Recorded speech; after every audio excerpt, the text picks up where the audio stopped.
I'm Ed Hosack with Cooperative Christian Ministry, and we're here on the site of Brown Mill on Cabarrus Avenue in Concord, where CCM is developing the Tucker Rebuilders Campus in Brown Mill Commons. Today we're going to give you just a little bit of the history of what used to happen right here at Brown Mill. Today with me is Dan Foley. Dan came to work here in 1970 when the mill perhaps was in its heyday.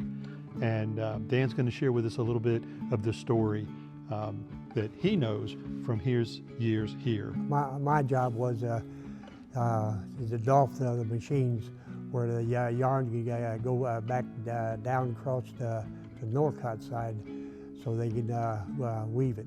Had 20 machines I had to take care of on my 8-hour shift.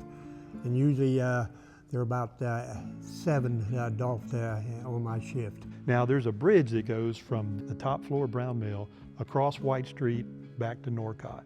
How was that bridge used in day-to-day operations? Okay, well, they would have me take the yarn, what we made across the bridge to the card room.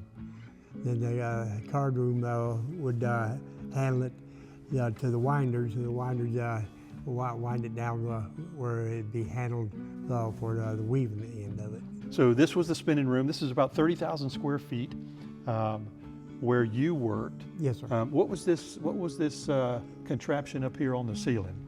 That was the supervisor's office. He kept an eye on everybody.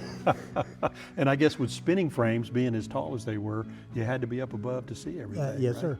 From spinning at this facility, and we're going to see just a few moments, but the yarn made its way through winding and warping and slashing and weaving and, yes, sir, and finished cloth. And that cloth was used for what when it left here? When it left here, it went up to plant 1 to be dyed, to cut down to pillowcases and sheets. We're now in the Davis Family Education and Vocational Training Building in an area that was the old slasher room. Right. In the slashing operation, they would apply starches to the yarns. To the yarn and everything. And as they finish putting the yarn in, they would take it out to the weave room. Counting the yarn and everything, there was about 84 inches long. Just the yarn alone was 64 inches. They pushed on that dolly, went through these doors. As they walked towards the doors was automatically open. They had air and hydraulic system with a light system on each side and one in the floor. And they'd take it over to the weave room.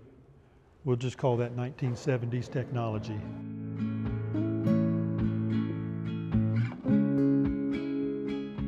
The concrete floor is a dead ringer for this was the weave room, right? Yes, sir. The beams came from the slasher room into the weave room. How many looms do you think when we're in this room? Should have been around 400. Old flight shuttle looms. Yes, sir. Clickety-clack, Clickety clickety-clack. clack, clickety cat. Yeah. Did you ever work in the weave room? No, sir. All I did come down on the elevator and walk through watch them run. Mm-hmm.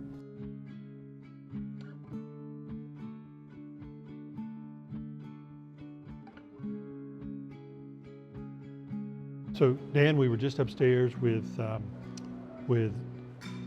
winding and warping, and we've come downstairs to a space that has already been renovated to some degree, preparing it for the future. Right. But tell us what was happening right here.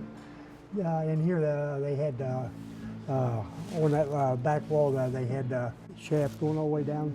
They had belts running the winders on this floor. Having lived through the previous era, having some connection with the community around us, what was your first reaction when you heard that Cooperative Christian Ministry was going to buy Brown Mill? Myself, I thought it was a great idea to bring back the old mill up to where it could be used to help the community.